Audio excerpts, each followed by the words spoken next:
인정받는 고린도후서 4장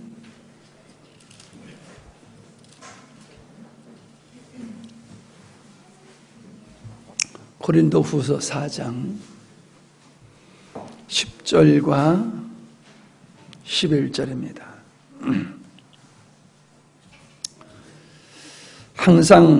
우리가 항상 예수 죽인 것을 몸에 짊어지면 예수의 생명도 우리 몸에 나타내게 하려 함이라. 우리의 산자가 항상 예수를 위하여 죽음에 넘겨오면 예수의 생명이 또한 우리의 죽을 육체에 나타나게 하려 함이라. 아멘. 6장 25절입니다. 누구든지 제 목숨을 구원하자 하면 잃을 것이요 누구든지 나를 위하여 제 목숨을 잃으면 찾으리라. 아멘.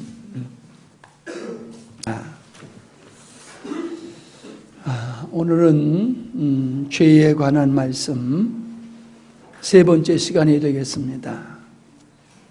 첫 번째 시간은 죄가 무엇인가에 대한 말씀을 나눴습니다. 또 하나님은 우리가 죄인임을 알게 하시기 위해서 하신 일이 율법을 주신 것이고 성령을 보내주신 것이라는 말씀을 배웠습니다. 그리고 지난 시간에는 죄의 성향이 무엇인가, 그리고 그 죄가 어떻게 열매를 맺게 되는 것인가 하는 것을 지난 시간에 말씀을 나눴습니다.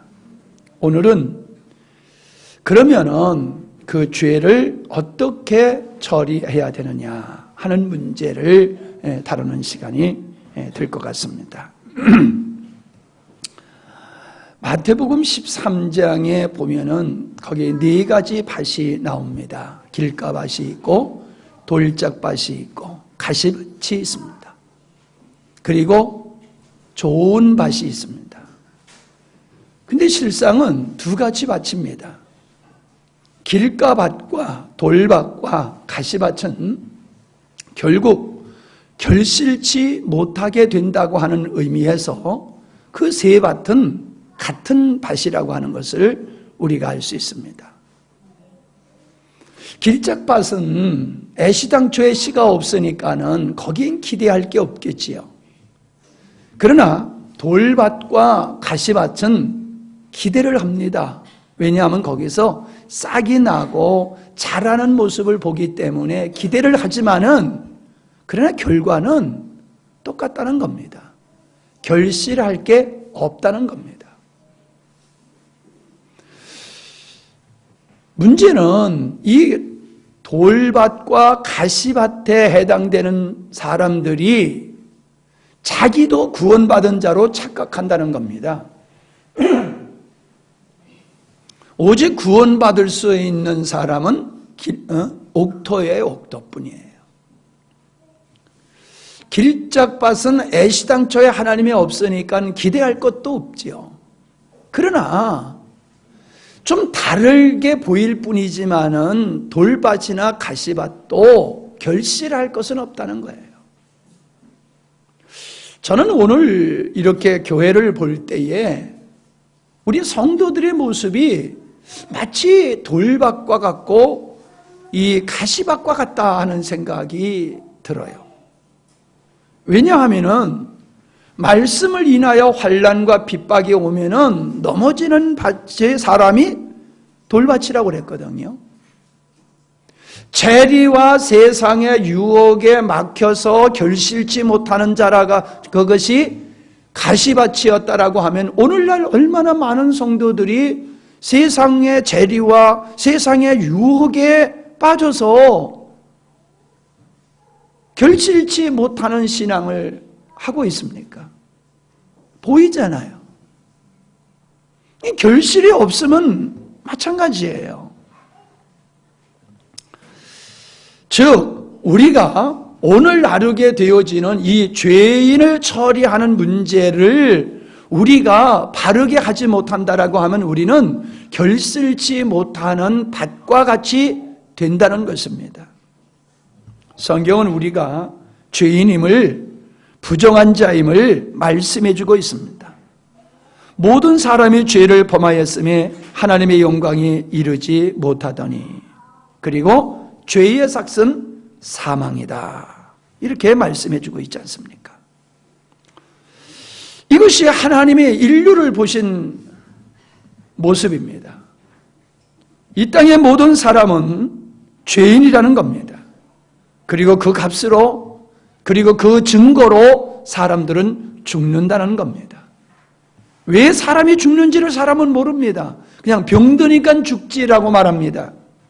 그러나 원천적으로 인간이 죽게 되어지는 것은 죄값 때문이라고 말씀하고 있는 겁니다. 사람이 죽게 되는 원인은 질병으로 죽는 거지만 그 질병이 인간에게 오게 된 것이 죄값이에요. 그래서 그 죄값 때문에 사람은 죽는 거예요. 사람이 죽는 것이 무엇을 증명합니까? 안 죽는 사람이 있어요? 다 죽지요. 왜 다 죽습니까? 모두가 죄인이기 때문에 죽는다는 사실이에요. 창세기 1장 2절에 하나님께서 천지를 창조하실 때에 이 땅의 모습을 보여주고 있습니다. 근데 그 땅의 모습은 혼돈과 공허함과 흑암이 깊음 가운데 있었습니다. 즉 혼란 가운데 있었음을 보게 됩니다. 이것은 바로 인간이 이러한 죄인이다라고 하는 모습을 보여주는 것이고, 그런 상태에서 하나님은 천지 만물을 창조하셨지요. 그것은 이런 죄인을 하나님께서는 재창조하실 것에 대한 모형이다라고 하는 것을 우리가 알아야 될 줄 압니다. 우리 스스로는 죄인임을 모릅니다. 그러나 복음을 바로 알게 되어지면은 자아인식이 나는 부정한 사람이고 혼돈하고 공허하며 흑암이 있고 바로 죽은 흙이다라고 하는 것을 깨닫게 되어지면서 자신의 무력함과 불가능함을 자각하게 되어지고 하나님 앞에 항복하게 되는 겁니다. 이것이 신앙의 핵심입니다. 사람들은 자기를 티끌이라는 사실을 모르고 살아갑니다. 누가복음 15장에 보면은 집을 나갔던 탕자 둘째 아들이 돼지를 치는 그 고난 속에서 자신이 죄인임을 깨닫고 아버지께로 돌아오는 사건을 보게 됩니다. 이것은 이 땅에 사는 사람들 중에서 고난과 역경과 여러 가지 환경을 통해서 자기 자신이 죄인임을 깨닫고 예수님께로 돌아오는 것에 대한 그림인 것입니다. 자신이 죄인임을 부정하면 끝나는 게 아닙니다. 내가 죄인이 아니다라고 그렇게 부정하고 항변하는 것은 도리어 인간을 죄인이라고 말씀하시는 하나님을 거짓말쟁이로 만드는 것이다 라고 성경은 말씀하고 있습니다. 같이 요한일서 1장 9절로 10절을 읽겠습니다. 만일 우리가 우리 죄를 자백하면 저는 미쁘시고 의로우사 우리 죄를 사하시며 모든 불의에서 우리를 깨끗게 하실 것이요 만일 우리가 범죄하지 아니하였다 하면 하나님을 거짓말하는 자로 만드는 것이니 또한 그의 말씀이 우리 속에 있지 아니하니라. 하나님의 말씀이 우리 안에서 움직이면은 우리가 죄인임을 깨닫게 되는 거예요. 죄인임을 깨닫게 되는 거예요. 어제도 포항 영도까지 이렇게 갔다 왔는데 출발할 때에 차 앞에 유리를 깨끗이 닦고 출발하는데 햇빛을 쫙 보게 되면요 앞에 유리가 차 유리가 얼마나 지저분한지 몰라요. 아니 차를 닦을 때는 깨끗했는데 왜 그렇지? 예. 어두운 면에서는 차에 붙어있는 오물질이 안 보여요. 그러니까 깨끗하게 보여요. 근데 태양을 향해서 딱 바라보면요 그 유리에 붙어있는 조그마한 것까지 다 보이니까요 그게 얼마나 눈에 거슬리고 신경이 쓰이는지. 빛 앞에서의 허물이 다 드러나듯이 하나님의 말씀이 없는 사람은 자기가 죄인인지를 몰라요. 그러나 하나님의 말씀이 그 심령 속에서 역사하면은 자기가 얼마나 끔찍한 죄인인지를 알게 된다는 것입니다. 그게 부끄러운 것이 아니라 축복입니다. 우리가 얼마나 흉측한 죄인인지를 아는 것이 은혜고 축복이에요. 그걸 모르는 사람은 마치 중병에 걸려 있음에도 불구하고 그것을 모르고 그냥 살아가는 사람과 똑같습니다. 얼마든지 치유를 받을 수 있는 기회가 있음에도 불구하고 자기의 건강 상태, 자기의 질병 상태를 몰라가지고 그냥 지나가다가 죽게 되어지는 사람과 같다는 거예요. 누구나 다 죽어야 할 죄인이지만은 그걸 깨닫지 못하고 사람들은 살아가요. 그렇기 때문에 주님 앞에 돌아오지 않는 거지요. 하나님 앞에 돌아오는 사람은 자기가 죄인임을 아는 사람이 하나님 앞에 돌아오게 되는 겁니다. 그리고 주님이 없으면 안 된다. 나는 절대적으로 주님이 필요하다라고 인식하고 살아가는 사람은 자기의 옛사람이 선한 것이 없음을 자각하는 사람입니다. 로마서 8장 18절에 내 속 곧 내 육신에 선한 것이 거하지 아니한 줄을 아노니 원함은 내게 있으나 선을 행하는 것은 없다라고 말씀하고 있습니다. 그걸 깨달은 거예요. 사람들은 이 말씀을 인정하려고 들지 않습니다. 시간이 없으니까는 그런 것에 대해서 설명을 자세히 할 수는 없습니다만 성경은 우리에게 말하고 있습니다. 너희들이 비록 선을 행하는 것 같지만은 그 선을 행하는 조차도 너를 위해서 할 뿐이지 의가 아니라고 말씀하고 있는 겁니다. 뿐만 아니라 우리의 옛사람은 그 타락한 성향을 가지고 있기 때문에 바로 죄의 몸이라고 바울은 말씀하고 있는 겁니다. 로마서 6장 6절이지요.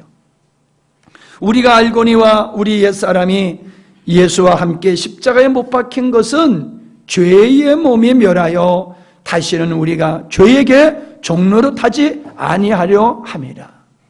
왜 사람들이 죄의 종노릇하며 살고 있어요? 죄의 몸을 지니고 있기 때문입니다. 옛사람이 죄의 성향을 가지고 있기 때문에 사람들은 죄의 종노릇을 하며 살고 있다는 것입니다. 로마서 8장 5절로 8절에 보면은 육신을 쫓는 자는 육신의 일을 행하게 되고요. 영을 쫓는 자는 영의 일을 생각하고요. 육신의 생각은 곧 사망이고 영의 생각은 생명과 평안이라 했습니다. 7절에 보더라도 육신의 생각은 다 하나님과 원수되는 것이고 하나님의 법에 굴복지 아니할 뿐만 아니라 할 능력도 없다고 말씀하고 있습니다. 육신에 있는 자는 하나님을 기쁘시게 할 수 없다는 거예요. 여러분, 이것을 자기가 비로소 깨달을 때에 진정 자기를 사랑할 수 있는 사람이 될 수 있는 겁니다. 이거를 모르면 안 돼요. 사도 바울은 로마서 7장 24절에 명확하게 말씀하고 있습니다. 자기를 깨닫고 하는 고백이에요. 나는 곤고한 사람이다. 나는 스스로 이 사망의 몸에서 벗어날 능력이 없다. 누군가가 나를 건져주지 아니하면은 우리는 이 죄의 성향에서 죄의 종된 삶을 살다가 나는 망하게 되었다라는 것을 자각하게 됩니다. 여러분, 이 말씀은 여러분이 처음 듣는 얘기가 아니고 귀에 딱지가 생기도록 듣는 말씀입니다. 문제는 뭡니까? 아직도 우리의 마음속에 이런 고백이 안 나오고 있다는 겁니다. 그냥 남의 얘기를 빌려다가 내 이야기로 지금 사용하고 있을 뿐이지 정말로 나를 보는 내 자신이 이렇게 성경에서 말씀하고 있는 바울의 고백이 아니라는 거예요. 이게 문제예요. 이 말씀을 얼마나 많이 들었느냐가 중요하고 알고 있느냐가 중요한 게 아니라 그렇게 인식하고 있느냐가 중요한 것이란 말이에요. 여러분이 여러분을 그렇게 인식하고 있냐고요. 그게 아니면은 여러분은 그냥 종교인이에요.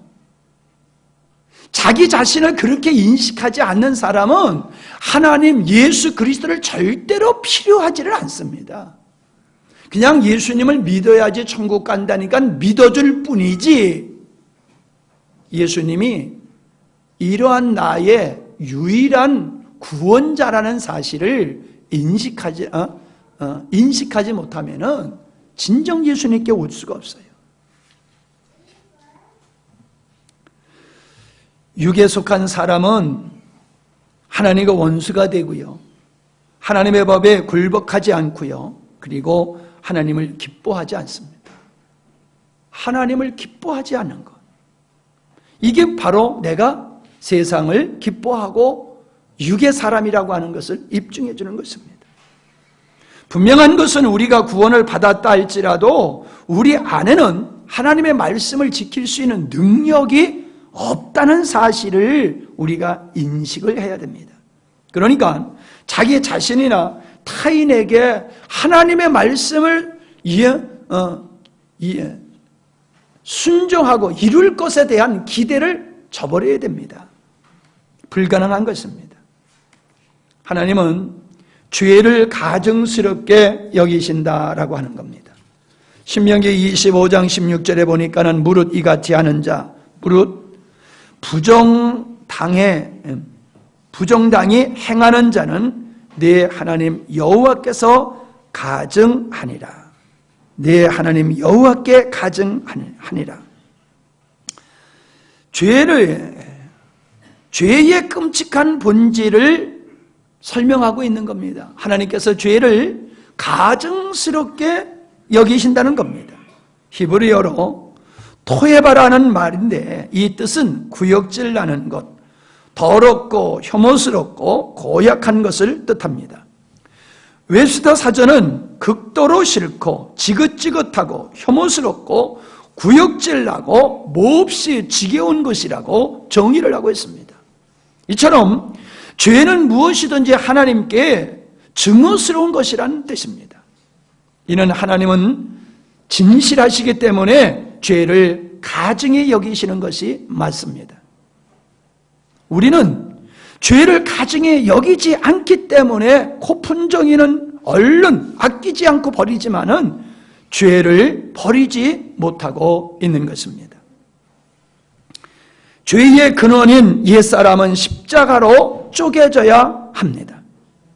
주님은 십자가에서 우리가 받을 죄의 형벌을 받으셨을 뿐만 아니라 죄의 근원인 우리 옛사람도 처리하셨다는 것입니다. 그것이 로마서 6장 6절의 말씀입니다.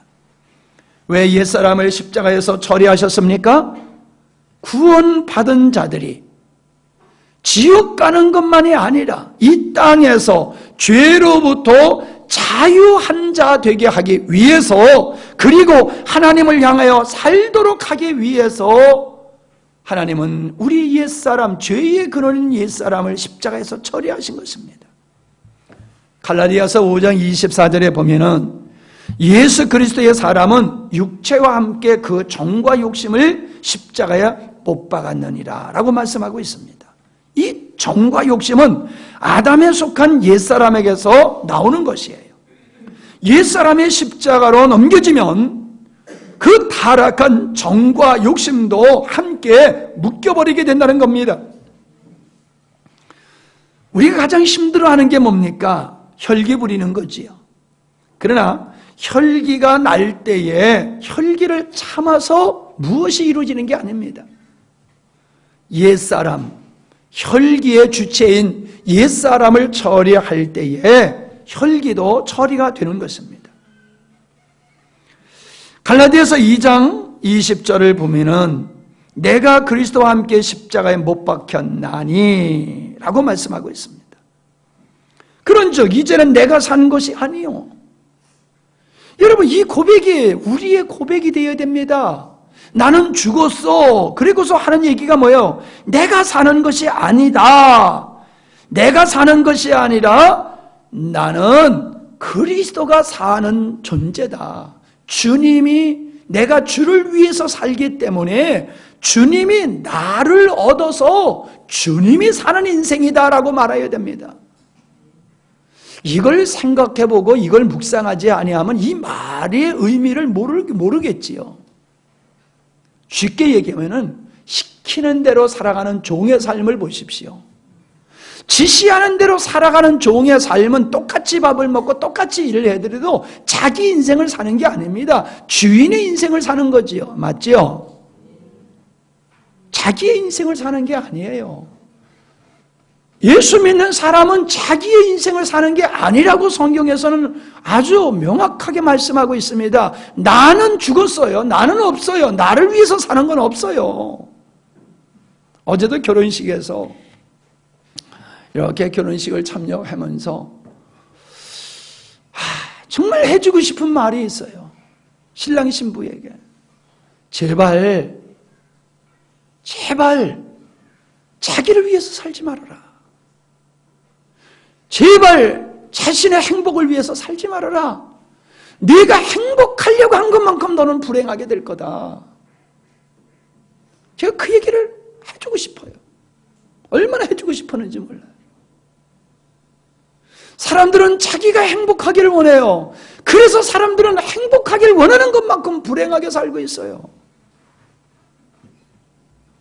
그러나 성경은 반대로 얘기해요. 아니다. 인생의 행복은 내가 행복하려고 할 때 행복한 게 아니라 내가 너를 지었기 때문에 내가 너에게 주는 행복으로 너는 행복할 수 있는 거야. 그렇기 때문에 너를 위해서 살지 말고 너의 행복을 위해서 살지 말고 너를 지은 나 하나님을 위해서 네가 살아봐. 그러면 너는 행복할 거야. 그게 주님의 말씀입니다. 돈이 없어서 불행하다고 생각하지 마세요. 여러분이 원하는 대로 무엇이 안 된다고 해서 그것 때문에 불행하다고 생각하지 마세요. 그게 다 탐욕이고 정욕이에요. 우리를 불행하게 만드는 것은 정욕과 탐욕이지 환경이 아니라는 사실을 여러분이 기억하셨으면 참 좋겠습니다. 잊지 마시기를 바랍니다. 이 고백이 나와야 돼요. 내가 사는 것이 아니야. 예수님이 내 안에서 사시는 거야. 이게 바울의 고백이에요. 아담에 속한 나 옛사람이 죽어야 새 생명이신 그리스도로 죄를 이길 수 있게 되는 것입니다. 갈라디아서 6장 14절에 보면은 세 가지의 십자가가 나옵니다. 거기는 예수님의 십자가가 있고 내가 죽은 십자가가 있고 세상이 죽은 십자가가 있습니다. 반드시 우리는 이 세 가지의 십자가가 있어야지 됩니다. 바울의 고백을 내 고백으로 착각하지 말아야 됩니다. 주님이 내가 행한 죄를 위해서 죽으셨다고 믿으면 그건 50점짜리 대답입니다. 신앙도 50점짜리 신앙이에요. 그러나 주님은 죄인인 나를 쪼개서 끝장내기 위해서 나를 품고 십자가에서 죽으셨다. 그래서 나도 죽었다라고 말하면 그건 100점짜리 대답이고 그게 100점짜리 신앙이 되는 겁니다. 나를 사랑하는 사람은 이 땅에서 아비나 어미나 아들이나 딸을 내 목숨보다도 더 사랑하게 되어 있어요. 더 사랑하게 되어 있어요. 이용화 목사가 둘째가 아들이랍니다. 네. 둘째가 아들이래요. 근데 별로 안 좋아하시네. 여러분은 딸을 기대하셨는가 본데 저는 아들을 기대했습니다. 아들이 좋아서 아들을 기대한 게 아니라 첫째가 딸이었기 때문에 둘째를 아들로 기대했던 거예요. 첫째가 딸이었으면 두 번째는 딸을 기대했겠지요. 저는 딸과 아들이 이렇게 하나님이 주시는 것을 참 축복 중에 하나다라고 생각합니다. 큰딸도 딸아들, 둘째도 딸아들, 셋째도 딸아들.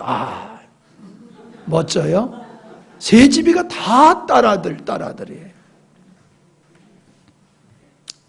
인생을 살아보세요. 내 인생에서 가장 아끼고 사랑스러운 게 자녀밖에 없어요. 자녀밖에 없어요. 어저께 우리 예원이하고 성견이하고 중국집에 가서 짜장면을 먹었는데 그렇게 행복했어요. 제가 그렇게 행복해요. 자녀들과 그 짜장면 먹는 게 그렇게 행복해요. 뭐 짜장면이 그게 뭐 이렇게 대단한 음식입니까? 음식이 나에게 행복을 주는 게 아니라 자녀들과 그걸 먹는 게 그렇게 행복한 거예요. 그런데 성경은 말합니다. 그 부모, 밑으로는 자녀, 인간은 가장 사랑하는 존재가 가족이라는 거예요. 그러나 하나님보다 가족을 더 사랑하는 자는 합당치 않다 그러셨어요. 그러면 사랑하지 않아도 된다는 얘기냐? 그 얘기가 아니지요. 우리는 사랑할 대상이 많지만은 궁극적으로 우리가 사랑해야 할 대상, 우리의 삶의 대상은 하나님이다라고 하는 겁니다. 여러분, 진짜 하나님을 사랑하는 사람이 가족도 사랑해요. 하나님을 사랑하지 않는 사람은 사랑해야 할 가족조차도 사랑을 못합니다. 하나님을 최고로 사랑하는 것이 잘못이 아니라 하나님을 최고로 사랑하지 못하기 때문에 가족조차도 사랑하지 못하는 이 참 불쌍한 인생이 되고 마는 거예요. 분명히 주님은 우리에게 그렇게 말씀하십니다. 나를 따라오려거든 자기를 부인하고 자기 십자가를 지고 나를 쫓으라. 여러분, 이 말씀을 누구에게 해주셨냐 하면은 처음 제자들을 부를 때에 그 제자들에게 하신 말씀이 아니에요. 이미 예수님을 쫓아다니는 그 제자들을 향해서 하시는 말씀이에요. 의미가 있는 겁니다. 처음 때가 아니라니까요. 이미 예수님을 쫓아다니는 사람을 향해서 주님이 하시는 말씀이에요. 그러니까 예수 믿은 지 오래되어서 집사되고 권사되고 장로된 사람한테 하는 거예요. 내가 나를 따라오려거든 너 자신을 부인하고 나를 따라와야지 된다. 너 자신을 부인하지 아니하고 너 따라오면은 그건 헛거야 라고 말씀하고 계시는 거예요. 지금 아니 지금 불신자나 막 예수 믿으려고 하는 사람에게 하는 게 아니라니까요. 지금 여러분 총가대원한테 얘기하고 반주자한테 얘기하고 집사님한테 지금 얘기하는 거예요. 나 따라올래? 나 믿을래? 그러면 너 부인해야 돼. 이것은 지금 우리가 예수님을 믿는다는 의미와 다른 차원의 말씀을 하고 있는 겁니다. 우리는 왜 예수 믿느냐? 지옥 가기 싫어서 천국 가기 위해서 예수 믿는 거예요. 그건 어린아이의 수준이라는 거예요. 성숙한 그리스도인은 구원받은 자의 삶이 무엇인지를 알아요. 왜 하나님이 우리를 구원하셨는지를 알아요. 그래서 구원받은 자는 주를 위해서 살게 되어 있기 때문에 주를 위해서 살려고 하면은 자기 자신을 버려야 된다는 겁니다. 자기 사랑, 자기 연민, 자기 완성, 자기 행복. 이게 맞다고 생각하지만 그것 때문에 인생은 불행하다니까요. 오래 끌지 말고요. 결론 내자고요. 정말 이 말씀 앞에 아멘하고 여러분이 여러분 사랑하는 걸 끝장내든지 아니면은 예수님 앞에서 말씀 앞에 어렵도다 하고 돌아갔던 사람과 같이 돌아가든지 빨리 끝장내자고요. 우리 인생이 그렇게 길지 않아요. 우리에게 주어진 시간이 그렇게 많지 않아요. 지금 하나님께서 우리에게 계속 기회를 주고 계시는 거예요. 그런데 우리가 이 심각하게 생각해야 될 문제를 하오니 같이 지금 가만히 맹놓고 있으면 안 된다 이 말이에요. 맹놓고 있는 것 같아 내가 봤을 때.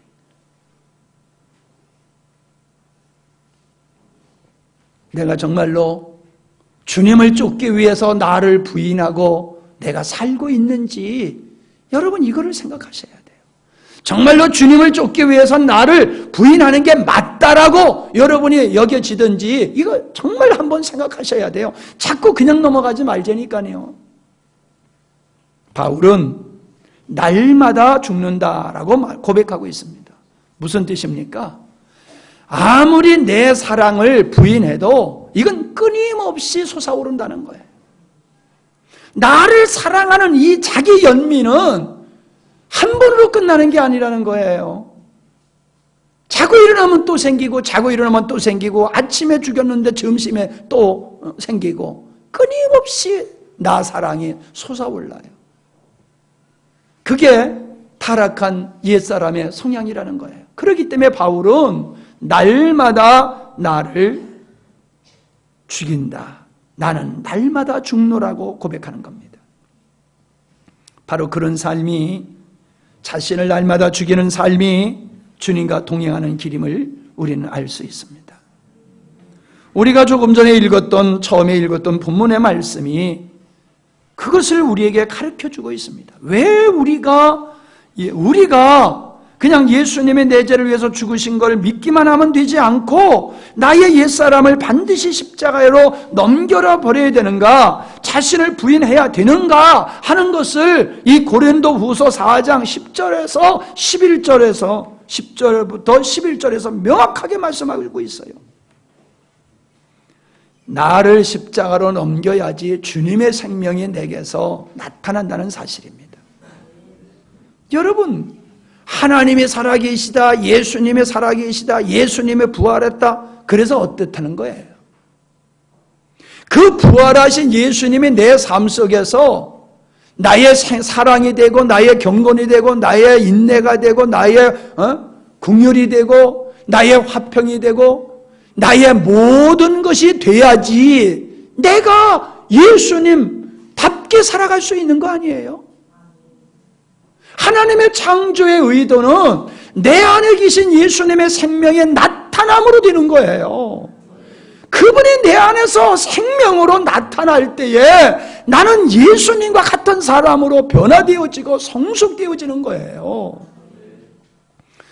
내가 예수님과 같이 변화되고 성숙되고자 하는 갈망이 없는 사람은 자기를 십자가에 넘길 이유가 없어요. 나를 십자가에 넘기는 이유는 이게 장애물이기 때문에 넘기는 거예요. 내 옛사람이 장애물로 여겨지는 사람은 주님과 같이 되려고 하는 열망을 갖는 사람이에요. 그 사람만이 자기 옛사람이 장애물이고 못됐다고 하는 것을 깨닫게 됩니다.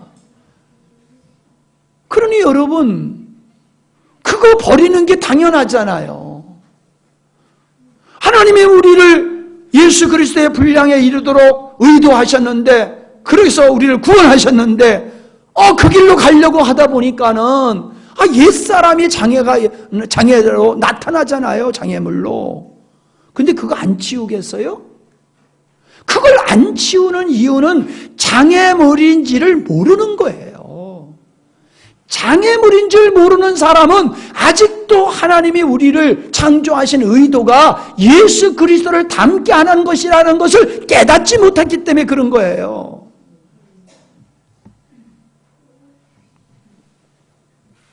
분명하게 여러분이 기억하셔야 될 것이, 옛사람을 십자가로 넘긴다는 것은 자기 주장, 자기 사랑, 자기 생각, 자기 소유, 자기를 신뢰함을 버리고 주님만 목적하고 의존하고 온전히 순종하는 것을 의미하는 겁니다. 오늘 성도들은 죄에 대한 개념이 잘못되어 있어요.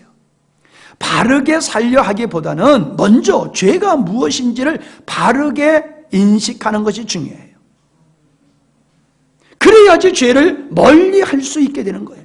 그리고 주님 안에 거하며 주님과 동행하는 삶을 살며 이기는 삶을 살아갈 수가 있는 겁니다. 개념이 잘못되면 행위도 잘못되고 결과도 잘못되게 마련입니다.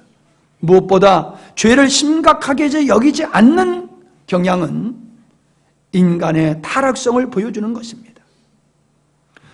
죄인들이 자기가 죄를 졌다고 인정합니까? 빠득빠득 우기지요. 여러분이 하나님을 사랑한다고 하면서 죄를 짓는다면 사랑이신 하나님, 의로우신 하나님을 여러분이 잘 모르고 있는 겁니다. 이제 죄와 악을 분명하게 구분하고 죄인을 십자가로 넘김으로 악을 생산하지 않는 삶을 살아가서 하나님께 영광을 돌리시기를 바랍니다. 십자가가 없는 복음에 대한 이야기로 결론을 접으려고 합니다. 제가 이 말씀을 묵상을 하면서 이걸 어떻게 설명을 할까 하다가 고민을 했는데 두 가지가 생각이 나요. 첫 번째는 이 사람이요, 미정량수, 북한을 동조하는 사람들이 잡혀요. 예를 들어서 간첩이 잡힌다든가 옛날에 게릴라 생활을 하다가 잡힌 사람들이 잡혀가지고 감옥에서 벌을 받아요. 어떤 사람은 10년, 20년 이렇게 벌을 받고 석방이 됩니다. 그럼 그 사람은 그냥 대한민국 국민으로 살아가요. 근데 내가 북한을 동조하고 북한을 위해서 산 것이 잘못됐구나 라고 하는 거를 깨닫고 뉘우치고 돌아선 사람이 전향수예요. 그런데 감옥 생활을 하고도 나는 북한을, 김일성을 위해서 살겠다 이렇게 주장하는 사람이 미전향수라는 거예요. 그 사람은 겉으로는 벌을 받고 겉으로는 대한민국 사람이지만 그 사람은 속은 북한 사람이에요. 대한민국에서 대한민국 국민으로 살지만은 그 사람은 북한 사람이에요. 또 이 땅에서 종북 활동을 하다가 잡혀가지고 임수경이 같은 사람이에요. 이 사람은 북한에 가서 김일성 아바이한테 끌어안고 조아라 하고 난리쳤던 사람이잖아요. 그 사람이 남원으로 와가지고 벌을 받았잖아요. 그런데 아직도 모르겠어요. 그 사람 마음을 내가 들어갔다 오지 않아서 모르겠지만은 분명한 것은 공개적으로 내가 그걸 잘못했다라고 얘기를 안 하는 거예요. 아직도 종북주의자들은 북한을 동조하고 북한을 위하는 것이 맞다고 생각하면서 대한민국 국민으로 살고 있는 거예요. 여러분, 그런 사람들이 대한민국 국민이 맞습니까? 제가 묻는 거예요. 대한민국 국민이 맞습니까? 나는 그런 사람들은 북한으로 보내주는 게 맞다고 생각합니다. 왜 감옥에다 넣어요? 감옥에 보내지 말고 그냥 쪽배 하나, 돈 많이 들이지 말고 그냥 쪽배 하나 딱 만들어가지고 북한으로 저 풍선이라도 날려서 보내든지 그냥 보내는 거예요. 그럼 네가 그렇게 좋아하는 네 조국이라는 북한에 가서 살아. 그냥 다 보내면 돼요. 그냥 그런 사람이 잡히는 족족 그냥 다 거기 가서 살라고 정착금까지 좀 줘서 보냈으면 좋겠어. 인심 좋게 말이에요. 나는 지금 이 남한의 남남 갈등의 원인이 어디 있느냐 하면은 남한에 살면서 북한 사람들, 즉 북한의 김일성, 김정은, 김정일, 김정은이 가지고 있는 그들의 생각을 동조하고 옳다고 생각하는 사람들이 이 땅에 많기 때문에 남남 갈등이 이루어지고 있는 거거든요. 그 사람들은 대한민국에 살아도요, 속은 북한 사람이에요. 왜 이 이야기를 제가 생각을 했냐 하면은 예수님을 믿는다고 하면서도 자기를 사랑하고 자기 연민에 빠져서 살아가는 사람은 미정량수나 종북주의자들이나 똑같다는 거예요. 겉은 대한민국 사람인데 속은 북한 사람. 겉은 예수쟁인데 속은 여전히 세상을 사랑하는 사람. 똑같아요. 회심이 없는 복음은 십자가 없는 복음입니다. 십자가 없는 복음은 능력이 없어요. 그리스도인의 능력은 세상을 쫓지 않고 세상을 사랑하지 않는 데 있는 겁니다. 세상을 쫓지 않고 사랑하지 않는 사람은 세상에 대하여 바로 죽은 사람이에요. 그런 사람은 자기를 부인한 사람이라기도 하고 십자가에 죽은 사람이라고도 합니다. 그리스도인의 능력은 힘에서 나오는 것이 아니에요. 죽음에서 나오는 거예요. 히브리서 11장에 세상이 감당하지 못하는 사람들이 등장하는데 그들은 사람들은 강한 사람이어서가 아니에요. 세상에 대하여서 죽어버린 사람들이었기 때문에 세상이 그 사람들을 이기지 못하였다고 말하는 겁니다. 죄인인 나의 옛사람을 십자가에서 죄와 함께 죽은 죽음이 없는 신앙이 십자가 없는 신앙이라는 거예요. 다시 봅니다. 다시 말씀드립니다. 죄인인 나의 옛사람을 십자가에서 죄와 함께 죽은 죽음이 없는 신앙이 십자가 없는 신앙이라는 거예요. 내가 받을 형벌을 대신 받으신 주님이 십자가는 있는데 주님을 십자가에 죽게 한 나의 죽음은 없다는 거예요. 예수님을 십자가에 죽게 한 죄는 부도덕한 행실 때문만이 아닙니다. 내가 목적이 되고 나를 사랑하고 내 만족과 내 행복을 위해 하나님을 떠나 스스로 산 나를 우상을 삼고 산 것 때문입니다. 나를 위해 살면서 행한 하나님 앞과 사람에게 지은 죄값이 예수님의 대신 죽으신 은혜로 사여졌음에 머물지 말고 예수님을 십자가에 달리게 한 나도 처리해야 하는 것입니다. 자신을 위해서 살던 나를 처리하지 못하였기에 주님을 쫓아 살 수 없는 것입니다. 주님을 쫓아 좁은 길로 갈 수 있는 사람은 자기를 위해 살지 않는 사람입니다. 부두에 배를 묶어둔 줄을 풀지 아니하고 노를 저어서 바다로 나가려고 하는 것은 있을 수 없는 것입니다. 그와 같이 자기를 부인하지 아니하고 예수님을 믿는다라고 하는 것은 어리석다는 겁니다. 부두에 묶어놓은 밧줄을 풀러야지 내가 수고하는 대로 배가 바다로 나가는 것 같지, 나를 부인해야지 우리는 그리스도를 쫓아갈 수가 있는 겁니다. 자기를 부인하지 않고 믿음 생활하는 것은 바로 무임승차하는 것과 같은 것입니다. 나는 죄인입니다 라는 고백으로 그리스도인이 되는 것이 아니에요. 자기를 부인하는 회심이 있어야 자신이 죄인이라는 고백이 참된 고백이 되는 것입니다. 내가 살아있으면 죄가 왕노릇합니다. 세상으로부터 자유하지 못해요. 그러나 내가 죽으면 죄는 더 이상 나를 주장하지 못하고 죄와 세상으로부터 자유하게 되는 겁니다. 하나님은 아담을 유혹했던 뱀 사단에게 종신토록 흙을 먹고 살라고 하셨어요. 흙이란 육체가 된 사람을 가리키는 것입니다. 자기를 위해 사는 사람을 육체가 되었다고 하는 것이며 그런 사람은 사단의 먹잇감이 되는 것입니다. 그래서 죄의 종으로 죄를 지으면서 살게 되는 것이에요. 죄가 이기지 못하는 사람은 옛사람의 죽은 사람입니다. 자기를 위해서 살지 않는 사람이에요. 그런 사람은 죄가 이기지 못합니다. 예배당에 십자가가 있다고 참된 교회도 아니고 십자가가 없다고 거짓된 교회도 아닙니다. 참된 교회는 예배당에 걸려있는 십자가가 아니라 성도들의 마음에 자신의 옛사람의 죽은 십자가가 있느냐 없느냐에 달려있는 것입니다. 예배당에 높은 십자가가 붉은 빛을 내고 있어도 그것에 모인 성도들의 마음에 십자가가, 자신이 죽은 십자가가 없다면 그 교회는 십자가 없는 교회가 되는 것입니다. 그전에는 십자가가 보면 참 좋았어요. 어디 가다가 이렇게 십자가가 있는 거 보면 좋았는데 요즘은 그런 십자가가 보면 마음이 되려 이상해요.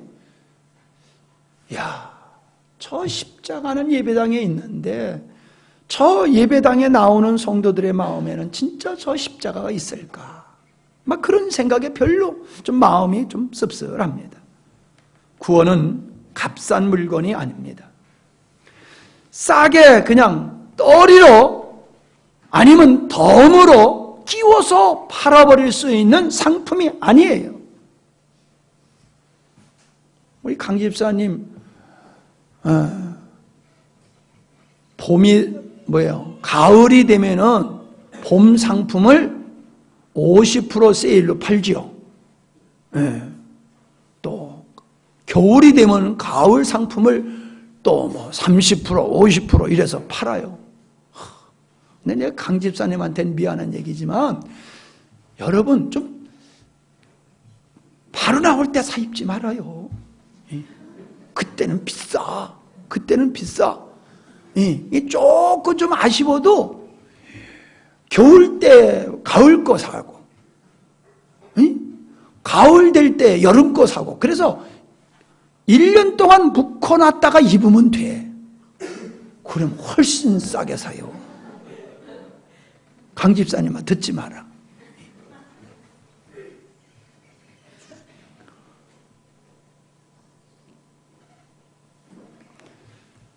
여러분, 유행이 지난 옷도요, 그냥 싸게 팔아요. 그런 건 신상품이 비싼 거예요. 하나밖에 없는 건 작품이라고 그러죠. 하나밖에 없는 거 작품이야. 하나밖에 없는 거는 수공으로 만든 거기 때문에, 기계로 막 찍어낸 게 아니기 때문에 그런 건 비싸단 말이에요. 엄청 비싸요. 복음은 그냥 떨이요. 그래서 저녁에 그냥 시장에서 할머니가 들어가기 전에 다 팔고 가려고 그냥 1,000원치만 사면 그냥 5,000원까지 그냥 다 주려고 하는 그런 떨이로 파는 게 아니란 말이에요. 덩어로 끼워줘서 파는 게 아니란 말이에요. 그렇게 싼 게 아니에요. 복음은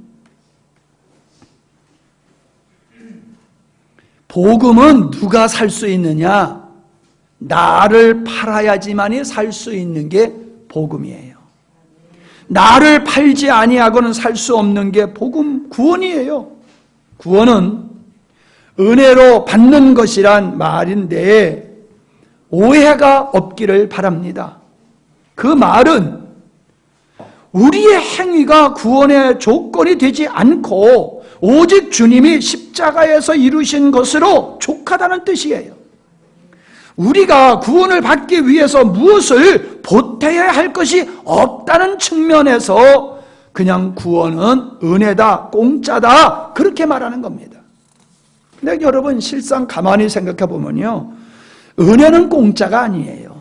은혜를 베푼 사람이 이미 대가를 지불했기 때문에 내가 거저받게 되는 거예요. 내가 거저받게 되는 거예요. 이번에 이제 포항과 영덕을 다녀왔는데 어느 교회 가서 저희가 또 기도로 섬기는 일을 했어요.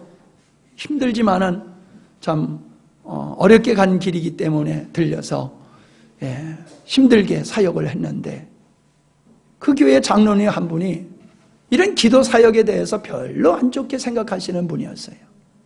이 양반이 와서 기도를 같이 하고는 너무너무 좋아해가지고 뭐 싼 데서 재워준다고 그러더니 어디를 자꾸 끌고 가더라고요.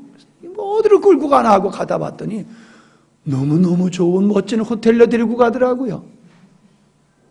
제가 그 좋은 호텔에서 잤어요.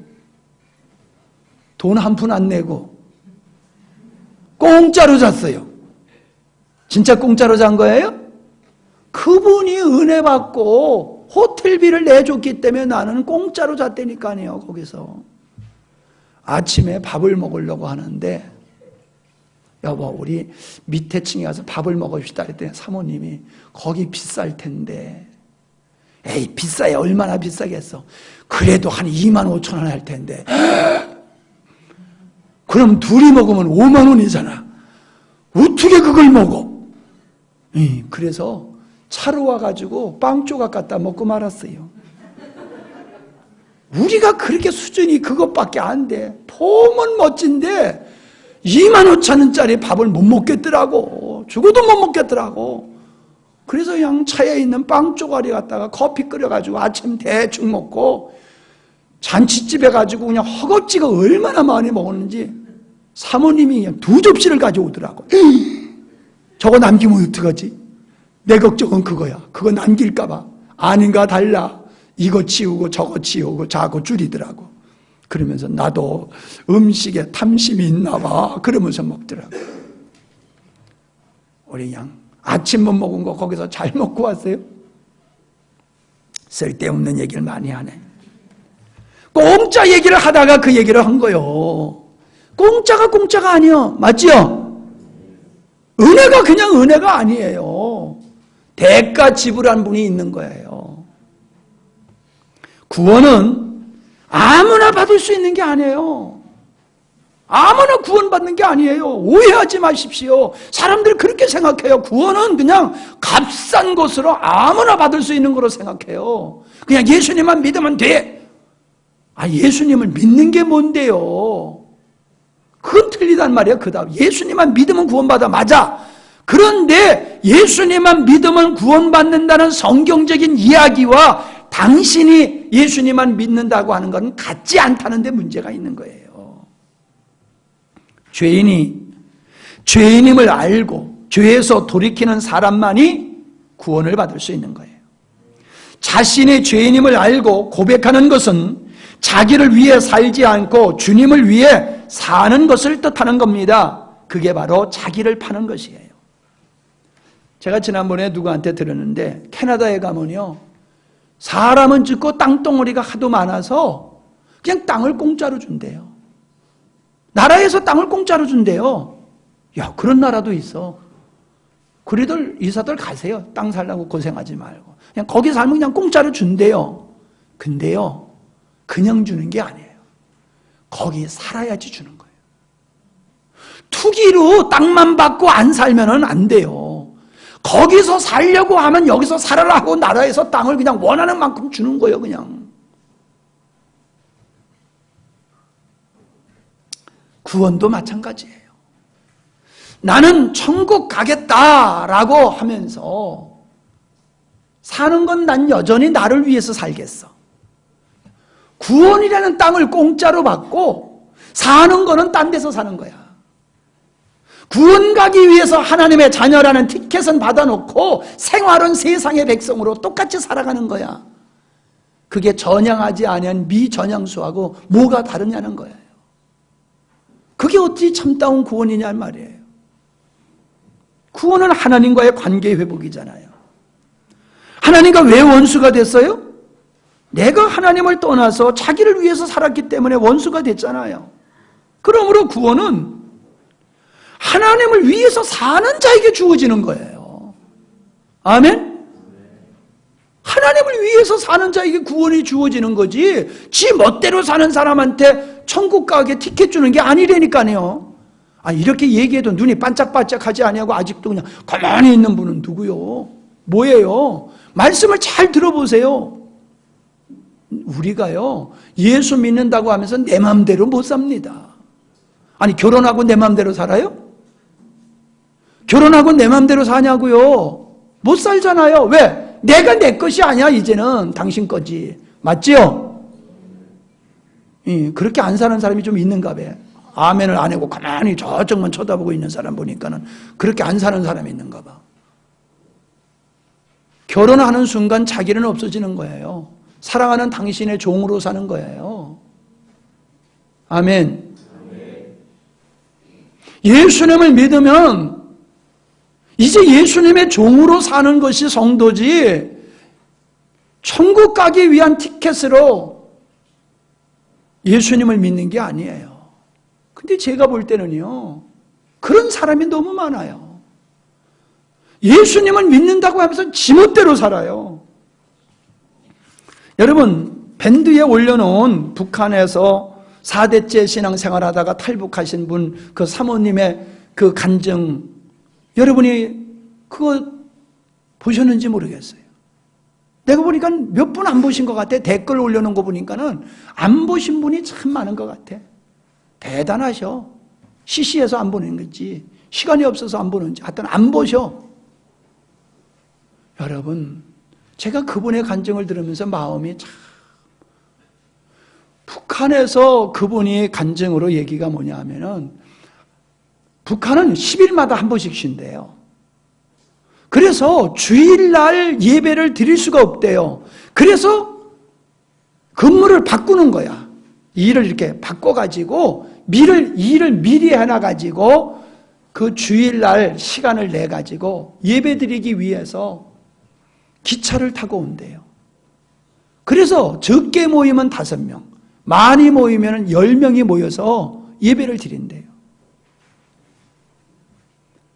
근데 증조 할아버지부터 예수님을 믿다가 그분은 일제 때 돌아가시고 그 고조 할아버지도 다 순교를 당하고 당신 아버지도 순교를 당하고 당신 고모도 순교를 당하고 자기는 탈북자가 됐다는 거예요.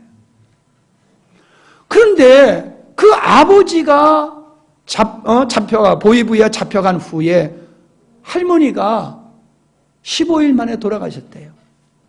그 할머니 장례 치를 때에 고모가 와가지고 우리 믿음을 흔들리지 마자. 이제 오빠는 잡혀가가지고 다시는 못 보게 됐지만은 이 어린 것들 데리고 살려고 그러면 얼마나 힘들겠냐. 그래도 절대 마음 흔들리지 말고 믿음 지키자. 나는 가면은 보이비 사람들한테 끌려가서 나는 죽게 된다. 나는 그걸 안다. 나는 죽을 지금 각오가 되어 있다. 그러면서 자기 조카들에게 그리고 올케에게 믿음을 지키라고 권면하고 고모가 집에 갔더니 보이부 사람들이 딱 지키고 있더래요. 잡아가지고 너 예수 안 믿는다고만 얘기하면 너 안 잡아가겠다. 그러는데 그분이 나 예수 믿는 사람이라고. 그래서 고모도 잡혀가가지고 지금까지 얼굴을 못 보고 있대요. 나 예수 믿는다고 하는 얘기만 안 하면 살 수 있는데 믿는다고 자기 신앙 고백함으로 죽었다는 거예요. 아니 지금 저쪽 땅에서는 그렇게 믿음의 생활을 하는 사람이 있는데 우리는 어떻게 믿음의 생활을 하고 있습니까? 아니 우리 믿음하고 그분들의 믿음하고 이게 비교가 됩니까? 비교가 안 되잖아요. 어떤 믿음이 참 믿음인가 여러분 한번 좀 고민해 보세요. 과연 천국에 들어갈 만한 예수님을 믿는 믿음이 무엇인지를 여러분 정말 고민해 보세요. 내가 구원받는 믿음을 가졌다고 하면서도 계속해서 자기를 위해서 산다라고 하면은 우리는 날마다 예수님을 십자가에 못 박는 것을 하는 겁니다. 하나님의 나라는 자기를 십자가로 넘긴 자의 마음에 비로소 이루어지는 거예요. 주님이 내 안에 계시다고 저절로 천국이 이루어지는 것이 아니에요. 예수님이 내 주인이 되시고 통치자가 되어 주셔야 됩니다. 내가 나의 주인으로 살면 내 나라가 되고 마귀의 나라가 되는 거예요. 그러나 주님이 내 통치자가 되시고 주님이 나의 통치자가 되어 주시면은 내 마음에 주님의 나라 천국이 이루어지는 겁니다. 우리의 원수는 사단이에요. 우리의 원수는 나의 사랑함이에요. 이것들 때문에 불행하게 되는 것을 여러분이 꼭 아시기를 바랍니다. 은사로서 이 사단을 이기고 옛사람을 이길 수 있는 게 아니에요. 나를 십자가로 넘겨야지만이 우리 내 의지로 나를 사랑함을 내가 벗어버려야지만이 비로소 나의 옛사람의 죽음을 여러분이 경험할 수 있고 예수 그리스도의 생명을 경험하게 되는 줄 믿습니다. 자기 부인이 어렵습니까? 아직도 여러분은 타락한 자의 성향을 모르고 계시는 거예요. 아니면 자기 연민에 빠져 있기 때문에 자기 부인이 어려운 거예요. 자신의 흉측한 모습을 보지 못했기 때문에 그런 겁니다. 우리가 아까 읽었던 말씀을 읽고 말씀을 마칠까 합니다. 마태복음 16장 25절 누구든지 제 목숨을 구원코자 하면 잃을 것이요 누구든지 나를 위하여 제 목숨을 잃으면 찾으리라. 고린도후서 4장 10절로 11절 시작. 우리가 항상 예수 죽인 것을 몸에 짊어짐은 예수의 생명도 우리 몸에 나타나게 하려 함이라. 우리 산자가 항상 예수를 위하여 죽음에 넘겨옴은 예수의 생명이 또한 우리 죽을 육체에 나타나게 하려 함이니라. 아멘. 기도하십니다. 하나님 아버지,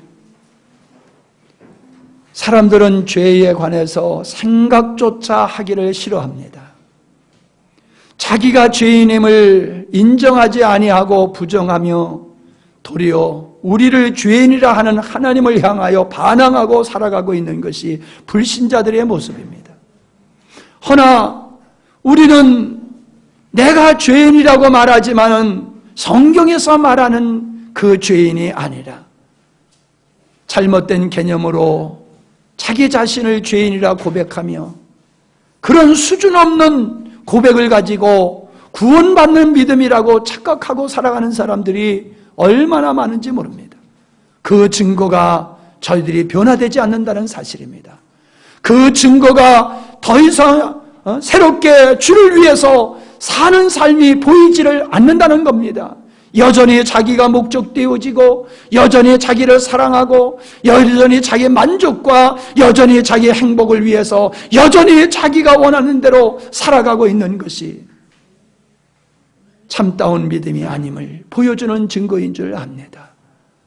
우리 영광스러운 교회에 사랑하는 우리 교우들은 다 믿음의 권속들은 주님이 원하시는 참 믿음, 우리 자아를 십자가로 넘겨버리고 오직 주님을 위하여 사는 참 믿음의 사람이 되게 하여 주시옵소서. 예수님의 이름으로 기도하옵나이다. 아멘.